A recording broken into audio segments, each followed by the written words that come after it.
नमस्कार, मैं हूं आंचल आनंद। टुनाइट एट 9 में आपका बहुत बहुत स्वागत है। 2019 के चुनाव के लिए साथियों को मनाने और विरोधियों को घेरने का दौर शुरू हो गया है।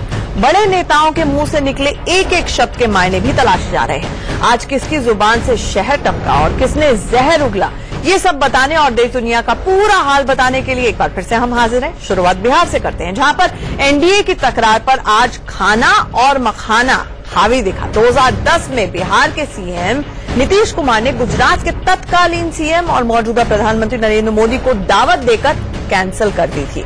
आज वही नीतीश अपने सरकारी आवास पर बीजेपी के अध्यक्ष अमित शाह के लिए डिनर का टेबल सजाए बैठे हुए हैं।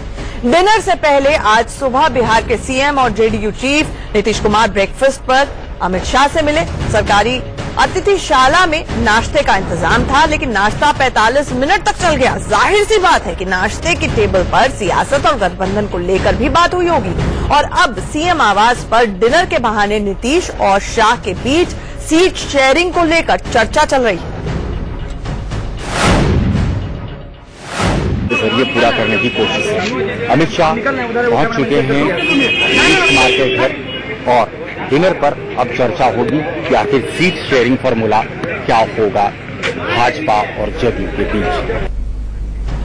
पिछले कई दिनों से जेडीयू की तरफ से बार बार बीजेपी को संदेश दिया जा रहा था कि हम बिहार में बीजेपी के बड़े भाई हैं और हमें 2019 के लिए ज्यादा सीटें मिलनी चाहिए। शाह के साथ ब्रेकफास्ट कर जब नीतीश बाहर निकले तो उन्होंने मीडिया से कुछ तो नहीं कहा, लेकिन उनकी बॉडी लैंग्वेज देखने लायक थी। वो लगातार मुस्कुरा रहे थे। माना यह जा रहा है कि ब्रेकफास्ट पर बात बन गई है और अब जो डिनर डिप्लोमेसी चल रही है उसमें सीट शेयरिंग पर बात बन ही जाएगी। इसका संकेत अमित शाह ने पार्टी कार्यकर्ताओं के साथ मुलाकात में भी दिया। शाह ने कहा कि नीतीश कुमार के साथ हमारा गठबंधन नहीं टूटेगा, इसलिए दूसरे दल लार टपकाना बंद कर दें। भ्रष्टाचारी के साथ अंतिम कानून रह नहीं सकते, वो फिर से अब उनकी टिकटी की लड़ी, ये झगड़ा हो जाएगा, वो झगड़ा हो जाएगा, मीडिया को डाल के तंत्री नहीं लिखते हैं, कुछ नहीं होने वाला बंदा। लाल टपकाना बंद कर दो, कुछ नहीं होने वाला।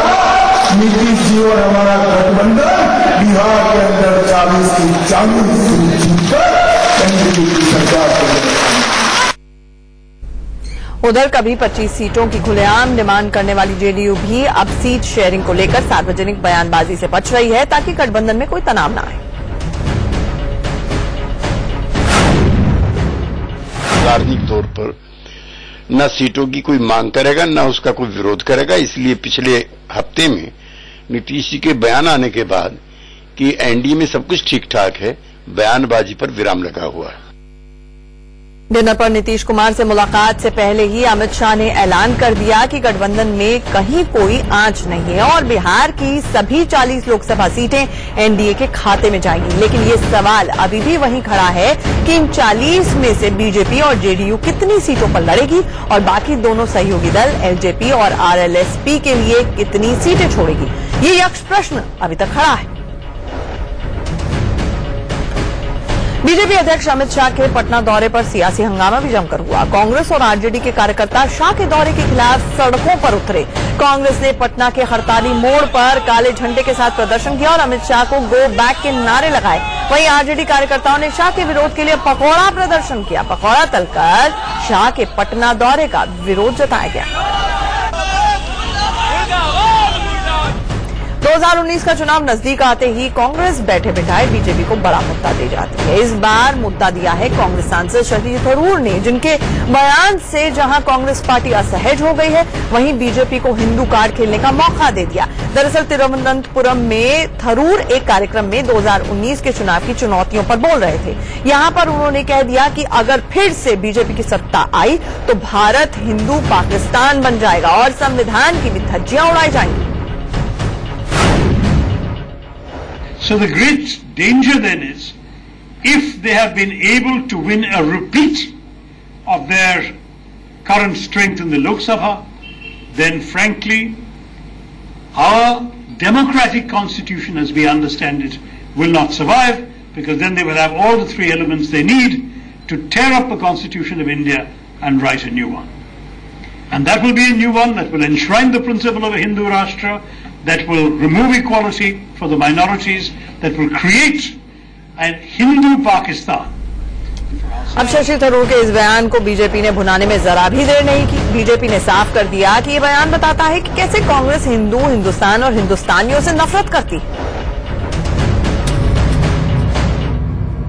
राहुल जी, आप लोकतंत्र से भी, भारत से भी नफरत करने लगे हैं और सबसे दुख का विषय है कि आप इस देश के हिंदुओं से भी घृणा करने लगे हैं। कांग्रेस पार्टी का यह चरित्र रहा है कि मोदी जी से नफरत करते करते, भारतीय जनता पार्टी से नफरत करते करते कहीं न कहीं ये लक्ष्मण रेखा को लांघ जाते हैं और हिंदुस्तान के खिलाफ बोलना और हिंदुस्तान के लोकतंत्र पर प्रहार करना आरंभ कर देते हैं। शशि थरूर जी, आप पाकिस्तान के नागरिकों से प्यार करना चाहते हैं, बिल्कुल पाकिस्तान के नागरिकों से प्यार करिए, मगर हिंदुस्तान के नागरिकों के प्रति नफरत यह उचित नहीं है। कांग्रेस को भी समझ में आ गया था कि शशि थरूर का बयान गले की हड्डी बन जाएगा, इसीलिए पार्टी ने तुरंत उससे किनारा कर लिया। साथ ही उन्हें सोच समझकर बोलने की नसीहत भी दे डाली। लेकिन बीजेपी सीधे कांग्रेस अध्यक्ष राहुल गांधी से माफी की मांग पर अड़ गई। मैं इस मंच से हर कांग्रेस पार्टी के नेता, कार्यकर्ता को गुजारिश करूंगा कि इस बात का वो ध्यान रखे कि किस तरह के बयान देने हैं। कांग्रेस पार्टी के 7 पीढ़ियों तक आपको जवाब देना पड़ेगा इन प्रश्नों का कि आखिरकार हिंदुओं को नीचे गिराने का काम आपकी परिवार क्यों करती है। हाथ जोड़कर इस देश के लोकतंत्र से, इस देश की जनता से और हिंदुओं से क्षमा याचना करे Rahul Gandhi. We demand an apology from mister Rahul Gandhi. बयान से बवाल मचने के बाद शशि थरूर सफाई देने के लिए सामने आए, लेकिन बयान पर अड़े रहे। सिर्फ इतना कहा कि ये उनका बयान निजी है, कांग्रेस का नहीं। First of all, I'm not a spokesman of the Congress party. I'm speaking for myself as a member of parliament for Thiruvananthapuram. But secondly, I'm also merely repeating what is already on the record from the BJP and the RSS. इस बीच पूर्व उपराष्ट्रपति हामिद अंसारी ने शशि थरूर के बयान पर बड़ी बात कही। हामिद ने कहा कि थरूर जब भी बोलते हैं सोच समझकर बोलते हैं।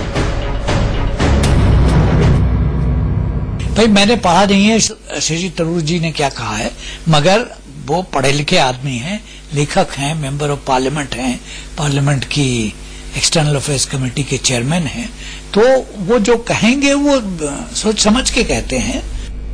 दिग्विजय सिंह और मणिशंकर अय्यर के बाद अब शशि थरूर के बयान के कांग्रेस की किरकिरी करा दी है। जिस तरह से बीजेपी से न आज थरूर के बयान को लेकर मोर्चा संभाला, उससे साफ है कि आने वाले चुनावों में इसकी गूंज जरूर सुनाई देगी। शशि थरूर अपने बयान पर अड़े हुए हैं तो दूसरी ओर कांग्रेस महासचिव दिग्विजय सिंह घूम कर कह रहे हैं कि मैंने कभी हिंदू आतंकवाद नहीं कहा था। मध्य प्रदेश में इसी साल के अंत में चुनाव है और चुनाव को लेकर जनसंपर्क अभियान पर निकले हैं दिग्विजय सिंह। वो सफाई देते हुए नजर आ रहे हैं। अलीराजपुर में एक कांग्रेस कार्यकर्ता ने जब उनसे कहा कि क्षेत्र में लोग हमें परेशान करते हैं और कहते हैं कि दिग्विजय हिंदुओं को आतंकी कहते हैं, तो फिर कांग्रेस को क्यों वोट दें, इस सवाल ने दिग्विजय को परेशान कर दिया और फिर उन्होंने सफाई दी कि मैंने ऐसा तो कहा ही नहीं था। ये कह रहे हैं कि भाजपा के लोग कहते हैं कि तुम वोट मांगने आते हो, लेकिन तुम्हारा दिग्विजय सिंह जो है वो हिंदू आतंकवाद कहता है। मैं भारतीय जनता पार्टी और आरएसएस के लोगों को चुनौती देता हूं, खुली चुनौती, कि मेरा वो बयान या क्लिप दिखा दें जिसमें मैंने हिंदू आतंकवाद कहा हो। हिंदू कभी आतंकवादी हो नहीं सकता।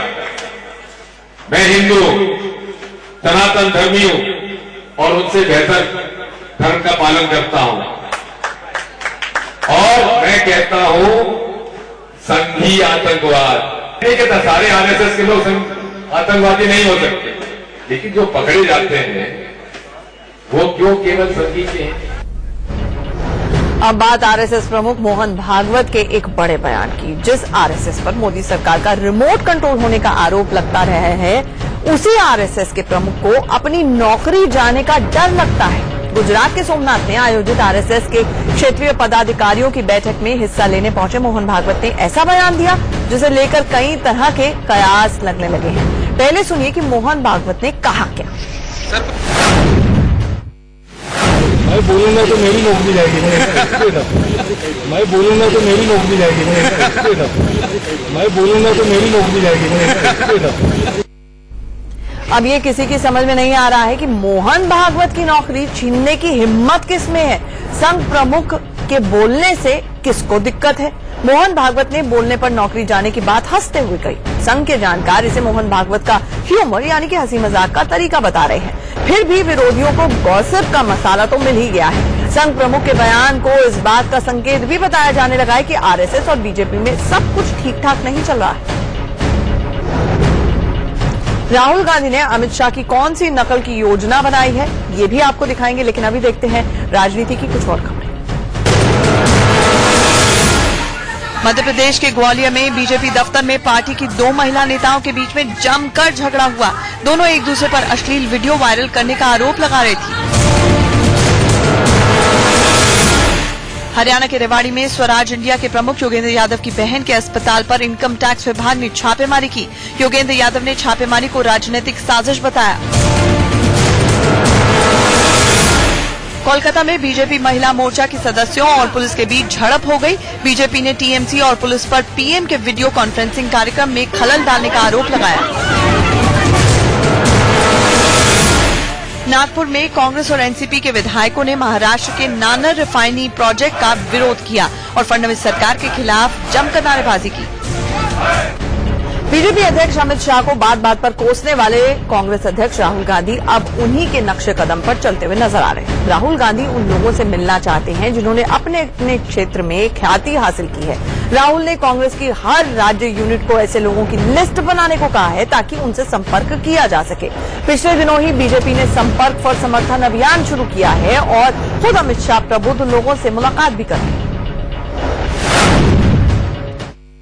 वो लेखक हों या बाकी लोग जो समाज में रहते हों, सोशल सेक्टर में रहते हों, उन लोगों का जिनको कांग्रेस से सीधा वो सदस्य नहीं है पर उनकी विचारधारा कांग्रेस से मिलती जुलती है, तो उन लोगों को एक डेटा क्रिएट करना चाहिए कि उनसे भी समय लिया जाए, उनसे भी विचार लिया जाए कि कांग्रेस में और क्या किया जा सकता है। और अब रुक करते हैं हरियाणा का। हरियाणा में अपनी सरकार होने के बावजूद भी बीजेपी विधायकों की कोई नहीं सुनता है। ये हम नहीं कह रहे हैं बल्कि खुद बीजेपी के विधायक कह रहे हैं। 2 दिन पहले बीजेपी विधायक दल की बैठक हुई जिसमें सीएम मनोहर लाल खट्टर की मौजूदगी में विधायकों का दर्द फूट पड़ा। बीजेपी विधायकों का नाराजगी अफसरशाही को लेकर भी थी। विधायकों ने कहा कि चुनाव में अफसर नहीं बल्कि जनता और विधायक साथ देंगे। विधायकों ने कहा कि आउटसोर्सिंग की नौकरियों में भी हमारी सिफारिश नहीं मानी जा रही है। बिजली पानी की समस्या पर भी विधायकों ने अपनी सरकार को घेरा। विधायक काफी देर तक अपनी भड़ास निकालते रहे। हालांकि सीएम खट्टर ने विधायकों को शांत कराया और भरोसा दिया कि उनकी बात सुनी जाए। विधायक दल की बैठक जो है इसीलिए होती है कि विधायक अपने अपने क्षेत्र की, अपने इलाके की जो समस्याएं आ रही हैं उनको जो है खुल के बता सके। कई बार शिकायत करते हैं किसी अधिकारी की, जो है कोई अगर कोई स्पेसिफिक जो है विधायक की शिकायत आती है तो मुख्यमंत्री जी उस पर संज्ञान लेकर कार्रवाई भी करते हैं। दिल्ली के कूड़े कचरे पर एलजी को किसने सुनाई खरी खरी, ये भी दिखाएंगे, लेकिन पहले देखते हैं कुछ और है। महाराष्ट्र के गोंदिया में पुलिस ने नक्सलियों की एक बड़ी साजिश को नाकाम कर दिया। पुलिस को गश्त के दौरान सुरंग में छिपाकर रखा गया हथियारों और विस्फोटकों का जखीरा बरामद हुआ है। गाजियाबाद के विजयनगर इलाके में शातिर चोरों ने होटल मैनेजर के घर का ताला तोड़कर 16 लाख से ज्यादा की चोरी को अंजाम दिया। दिन दहाड़े चोरी की ये वारदात सीसीटीवी कैमरे में कैद हो गई। फरीदाबाद के बादशाह खान अस्पताल में एक बच्ची के साथ दुष्कर्म का मामला सामने आया है। डिलीवरी कराने आई महिला की 12 साल की नाबालिग लड़की के साथ एक युवक ने दरिंदगी को अंजाम दिया। सीसीटीवी की मदद से पुलिस ने आरोपी को धर दबोचा। उत्तराखंड के देहरादून में दिन दहाड़े फायरिंग का वीडियो सामने आया है। घटना राजपुर इलाके की है, जहां पर बदमाश ने एक बिल्डर को सबक सिखाने के लिए उसके घर की छत पर चढ़कर अंधाधुंध फायरिंग की। गाजियाबाद के मोदीनगर में पति पत्नी के बीच जमकर हाई वोल्टेज ड्रामा देखने को मिला। महिला ने अपने पति पर थप्पड़ों की बरसात कर डाली। इस दौरान मौके पर भीड़ जमा हो गई। बाद में पुलिस ने मामले को शांत कराया। कूड़े कचरे की राजधानी बनती जा रही दिल्ली को लेकर उपराज्यपाल अनिल बैजल आज पूरे फंसे। सुप्रीम कोर्ट ने एलजी अनिल बैजल को खूब लताड़ा और पूछा कि दिल्ली की साफ सफाई और कचरे के प्रबंधन को लेकर आपकी कोई जिम्मेदारी बनती है या नहीं। तंज कसते हुए सुप्रीम कोर्ट ने यहां तक कह दिया कि एलजी खुद को सुपरमैन मानते हैं, लेकिन काम की बात आती है तो जिम्मेदारी से पल्ला झाड़ने लगते हैं। एलजी की तरफ से सुप्रीम कोर्ट में हलफनामा दायर किया गया था और इसी हलफनामे को लेकर एलजी की तरफ से पेश हुई एडिशनल सॉलिसिटर जनरल पिंकी आनंद से सुप्रीम कोर्ट ने ऐसे सवाल किए कि उनके होश उड़ गए। जब उपराज्यपाल की तरफ से कहा गया कि कचरा प्रबंधन के लिए नगर निगम जिम्मेदार है और हम कचरे को लेकर लगातार बैठक कर रहे हैं, तो सुप्रीम कोर्ट ने कहा कि आप 25 बैठकें करते हैं या 50 कप चाय पीते हैं, इसमें हमारा कोई मतलब नहीं है। सुप्रीम कोर्ट ने पूछा कि आप एलजी हैं, आपने मीटिंग की है, तो फिर टाइमलाइन और स्टेटस रिपोर्ट दें। इस पर एलजी की तरफ से कहा गया कि कचरे के निपटान को लेकर अधिकारियों की मीटिंग लगातार वो लेते रहते हैं। सुप्रीम कोर्ट ने सख्ती से पूछा कि कचरे के प्रबंधन और सफाई के मामले में आपकी जिम्मेदारी है या नहीं, तो उपराज्यपाल की तरफ से एएसजी ने कहा कि हाँ, एलजी को डायरेक्शन जारी करने का अधिकार है। आगे सुनवाई के दौरान सुप्रीम कोर्ट ने एलजी से कहा कि हर मामले में सीएम को मत घसीटिए, सिंपल अंग्रेजी में बताइए कि कूड़े के पहाड़ कब हटेंगे। इस पर जवाब दिया गया कि कचरे के निपटान के लिए बायलॉज जारी किए गए हैं। इसी दौरान सुप्रीम कोर्ट ने तंज कसते हुए फिर से कहा कि अपने आप को वो उपराज्यपाल कहते हैं, I am the Superman. Delhi में कचरे की स्थिति पर सुप्रीम कोर्ट बेहद नाराज दिखा। इसी नाराजगी में सुप्रीम कोर्ट ने उपराज्यपाल पर कई टिप्पणियां की। सुप्रीम कोर्ट ने कहा कि उपराज्यपाल खुद को हर मामले के प्रभारी बताते हैं, खुद को सुपरमैन मानते हैं, लेकिन वो कुछ नहीं करेंगे और कोई उन्हें छू भी नहीं पाएगा। उपराज्यपाल संवैधानिक पद पर हैं, लेकिन कुछ नहीं करेंगे। जब भी कोई काम होता है तो जिम्मेदारी पास कर देते हैं। उपराज्यपाल के अफसर साफ सफाई को लेकर होने वाली बैठकों में जाने की जहमत नहीं उठाते। उपराज्यपाल ये सोचते हैं कि वो ही अथॉरिटी हैं। सुप्रीम कोर्ट के इस सख्त रवैये के बाद ये उम्मीद की जा सकती है कि दिल्ली में साफ सफाई की मुहिम में तेजी आएगी।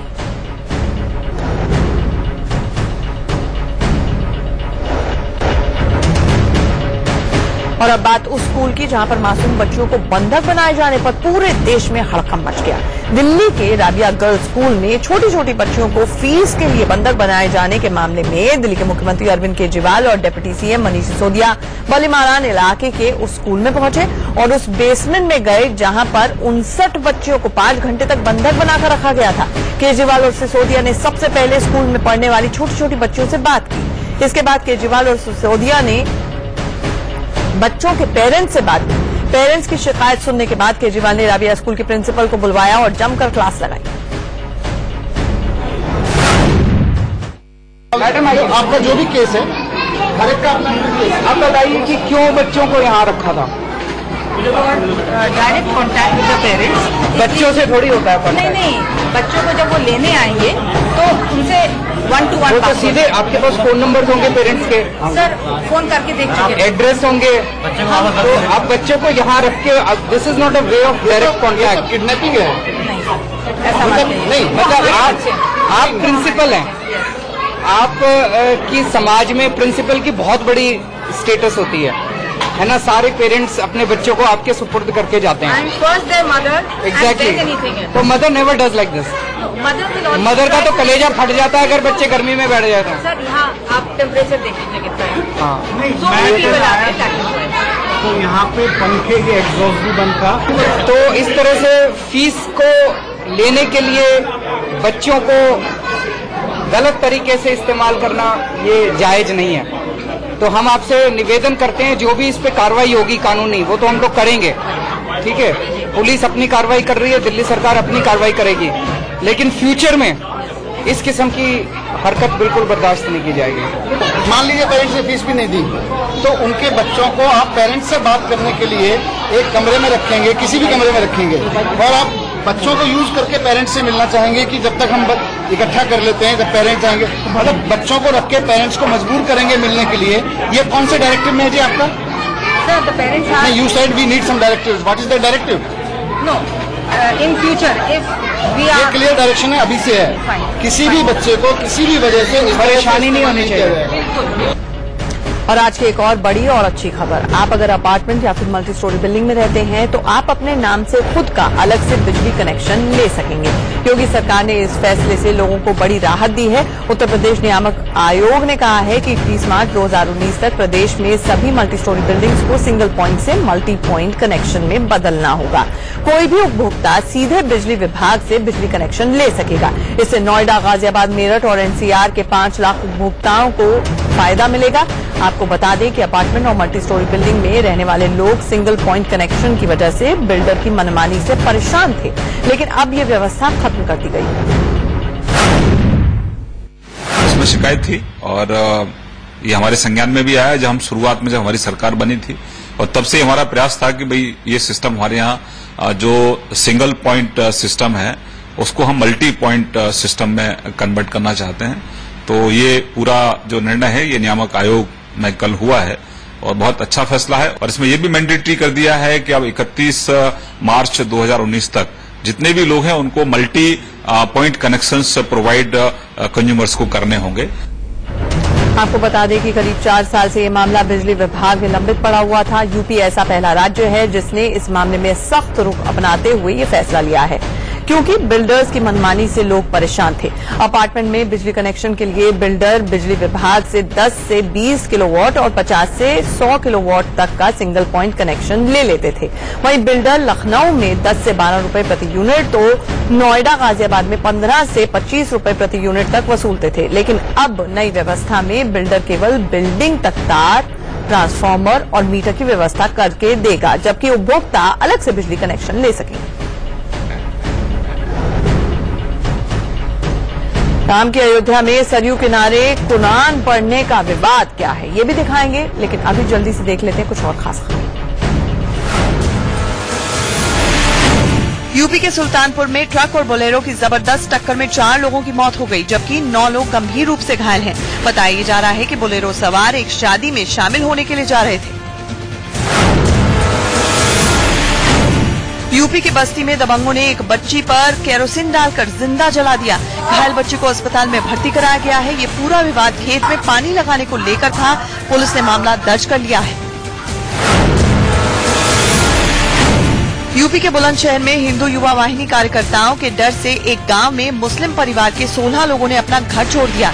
पीड़ित परिवार का आरोप यह है कि प्रशासन ने भी उन्हें कोई मदद नहीं दी। आगरा में सुसाइड का लाइव वीडियो सामने आया है। नौकरी न मिल पाने की वजह से परेशान युवक ने कमरे में फांसी के फंदे से झूलकर जान दे दी। हैरान करने वाली बात यह है कि सुसाइड से पहले युवक ने फेसबुक पर भी लाइव किया। महाराष्ट्र के भिवंडी में सड़क किनारे खड़े एक युवक को ट्रक ने रौंद डाला, जिसके बाद लोगों का गुस्सा फूट पड़ा। भीड़ ने ट्रक ड्राइवर को पकड़कर उसकी जमकर पिटाई की। यूपी के इलाहाबाद में उस वक्त हड़कंप मच गया जब एक शख्स एक महिला के पीछे जलता हुआ सिलेंडर लेकर दौड़ा और उसे जलाने की कोशिश की। मामला प्रॉपर्टी विवाद को लेकर बताया जा रहा है। अयोध्या के सरयू तट पर मुस्लिम राष्ट्रीय मंच के कार्यक्रम को लेकर आज खूब सियासत हुई। हालांकि जिला प्रशासन ने इस आयोजन पर रोक लगा दी है। दरअसल आरएसएस की इकाई माने जाने वाली मुस्लिम राष्ट्रीय मंच ने 2 दिन पहले बाकायदा प्रेस कॉन्फ्रेंस करके बताया था कि आज सरयू तट पर सैकड़ों मुस्लिम नमाज और कुरान पढ़ेंगे, जिसका अयोध्या के संतों ने विरोध किया। जिसके बाद प्रशासन ने इस आयोजन पर रोक लगाने के लिए पहरा खड़ा कर दिया। सरयू तट के आने जाने वाले रास्ते पर बैरिकेडिंग लगा दी गई। हालांकि आखिरी वक्त में मुस्लिम राष्ट्रीय मंच ने कार्यक्रम में फेरबदल कर 9 गजी मजार पर दुआ कार्यक्रम को किसी तरह से निपटाया। उधर आरएसएस ने इसे अपना आयोजन बताने वाली खबर को अफवाह करार दिया है। आरएसएस ने ट्वीट करते हुए इस बात की जानकारी दी। ट्वीट में अखिल भारतीय प्रचार प्रमुख के हवाले से कहा गया कि राष्ट्रीय स्वयंसेवक संघ द्वारा अयोध्या में सामूहिक नमाज का आयोजन किया जा रहा है। ऐसा समाचार कुछ प्रचार माध्यमों में आया है। ये पूर्णतः निराधार एवं असत्य है। शादी ब्याह में खर्च तो बहुत होता है, क्या उस खर्च का हिसाब भी देना पड़ेगा? ये सवाल क्यों उठा, ये भी दिखाएंगे, लेकिन अभी देख लेते हैं कुछ और महत्वपूर्ण खबर। मुंबई में बाइक ट्रेनिंग कोच चेतना पंडित ने अपने फ्लैट में फांसी लगाकर खुदकुशी कर ली। मरने से पहले चेतना ने सुसाइड नोट में लिखा कि वो बॉयफ्रेंड से ब्रेकअप होने से सदमे में थी। दिल्ली में चोरी का अनोखा वीडियो सामने आया है। कश्मीरी गेट इलाके में चोरों ने पहले डांस किया और फिर चोरी की वारदात को अंजाम दिया। चोर के साथी ने इस दौरान वीडियो बनाया। राजस्थान के बूंदी में खा पंचायत का तुगलकी फरमान सामने आया है। यहाँ पर एक 5 साल की मासूम को महज इसलिए सजा दी गई क्योंकि उससे एक पक्षी का अंडा फूट गया था, जिसके बाद उसे 11 दिन तक घर से बेदखल कर दिया गया। राजस्थान के कोटा में सरेआम आशिक की पिटाई की गई। जैसे ही घर वालों को पता चला कि लड़की अपने प्रेमी के साथ कार में घूम रही है, बीच सड़क पर लड़की के घर वालों ने युवक को जमकर पीटा। बिहार के कैमूर में एक स्कूल के क्लासरूम में घुसकर मनचलों ने छात्रा से छेड़छाड़ की। नशे में धुत युवक हाथ में पिस्तौल लेकर लड़की को जबरन अपने साथ ले जाने लगा, लेकिन लड़की के दोस्तों ने उसे बचा लिया। ब्रेक के बाद टुनाइट एट 9 में एक बार फिर से आपका स्वागत है। बुराड़ी मामले में पुलिस की जांच कहां पहुंची? यूपी में एक एसपी साहब किससे परेशान होकर ट्रांसफर कराना चाहते हैं और आपकी सेहत का दुश्मन नया सुपर बग क्या बला है, ये सब आपको दिखाएंगे। लेकिन पहले बात खर्चीली शादियों पर नकेल कसने की तैयारी की। शादी में आप जितने पैसे खर्च कर रहे हैं, अब उसका ब्यौरा आपको सार्वजनिक करना पड़ सकता है। सुप्रीम कोर्ट ने केंद्र सरकार से पूछा है कि क्यों ना शादी में खर्च होने वाली रकम को बताना अनिवार्य कर दिया जाए। दरअसल सुप्रीम कोर्ट ने यह फैसला एक शादी के मुकदमे की सुनवाई के दौरान किया। इस मामले में पीड़ित महिला ने पति और उसके परिवार के ऊपर कई तरह के आरोप लगाए थे, जबकि दूसरे पक्ष ने किसी भी तरह का दहेज मांगने या फिर लेने से इनकार कर दिया था। और सुप्रीम कोर्ट ने केंद्र को इस बारे में नोटिस भेजकर जवाब मांगा है। कोर्ट के मुताबिक वर और वधू दोनों पक्षों को शादी से जुड़े खर्चों का ब्यौरा मैरिज रजिस्ट्रार को लिखित तौर पर देना चाहिए और सरकार को इस बारे में नियम कानून लेन देन पर भी लगाम लगेगी। साथ ही दहेज कानूनों के तहत दर्ज होने वाली फर्जी शिकायतों में भी कमी आएगी। इसके अलावा शादी के लिए तयशुदा खर्च में से एक हिस्सा पत्नी के बैंक अकाउंट में जमा करवाया जा सकता है, जिसे भविष्य में जरूरत पड़ने पर इसका इस्तेमाल किया जा सके।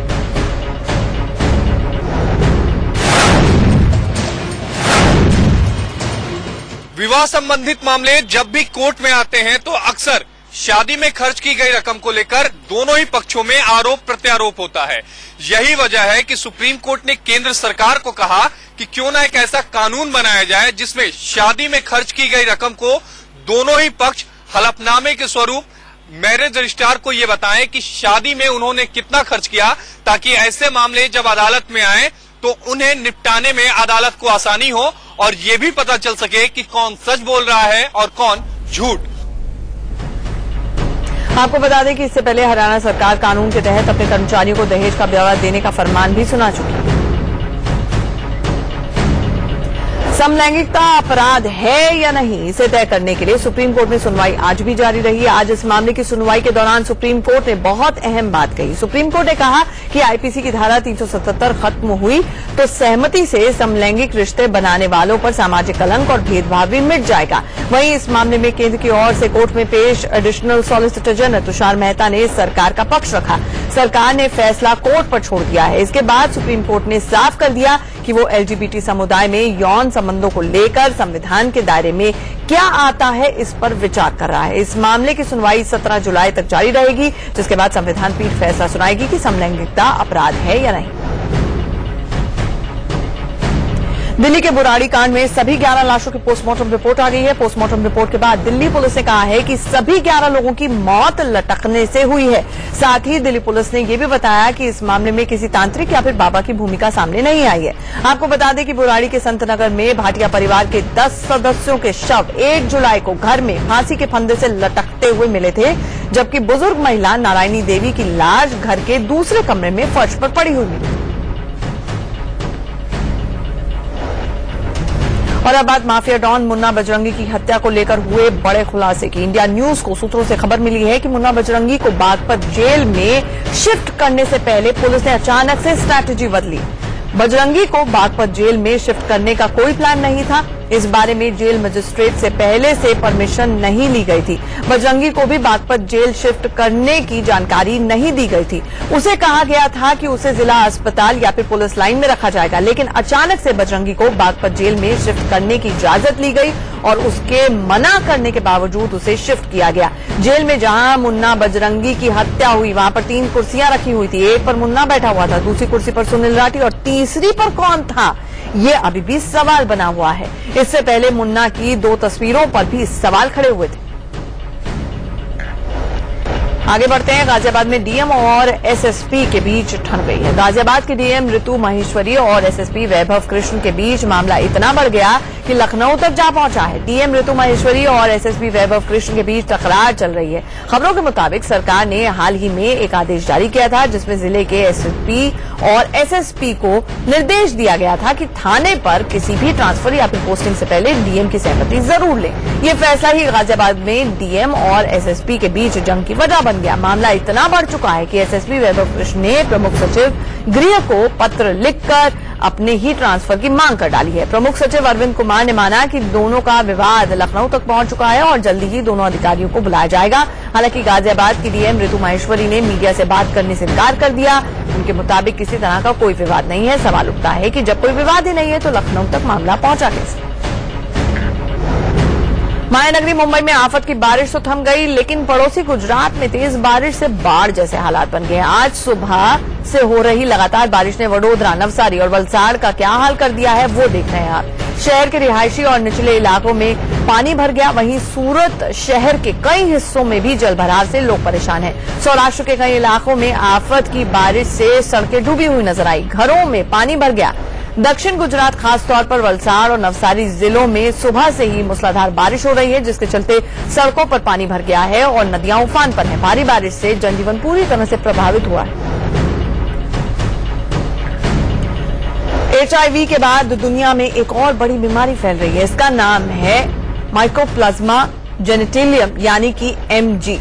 MG एक ऐसी बीमारी है जिस पर अगर अभी ध्यान नहीं दिया गया तो ये सुपरबग बन सकती है। दुनिया भर के डॉक्टर इस बीमारी के सुपरबग बनने की चेतावनी दे रहे हैं। MG के शुरुआती लक्षण नहीं होते हैं, लेकिन ये पुरुषों और महिलाओं के प्राइवेट पार्ट्स में इन्फेक्शन की वजह बनता है। इस बीमारी की वजह से महिलाएं प्रजनन शक्ति तक खो बैठती हैं। MG के शुरुआती लक्षण आसानी से समझ में नहीं आते हैं, इसलिए इसका इलाज भी मुश्किल है और अगर इलाज ठीक से ना हो तो इस पर एंटीबायोटिक्स भी असर नहीं करती हैं। British association for sexual health and HIV ने हालात की गंभीरता को देखते हुए बीमारी के बारे में कई गाइडलाइंस जारी की हैं। अगर MG एक जीवाणु है जिससे पुरुषों और महिलाओं के प्राइवेट पार्ट्स में सूजन हो सकती है। थोड़ा बर्निंग हो गया, थोड़ा सा लेडीज लड़कियों के अंदर थोड़ा सा जेनेटल इश्यूज, थोड़ा सिक्रीशंस आ गई तो दे टेक इट लाइटली, जिससे ये कभी कभी इलाज इसका प्रॉपर नहीं होता है एंड ये इट कैन मॉडिफाई, थोड़ा अपने आप को रिटर्न कर सकता है। एंड कभी कभी रेयरली इसका एक चांस ये है कि अपने आप को ये ऐसा बैक्टीरिया बना ले जिसके ऊपर कोई दवा असर ना करे।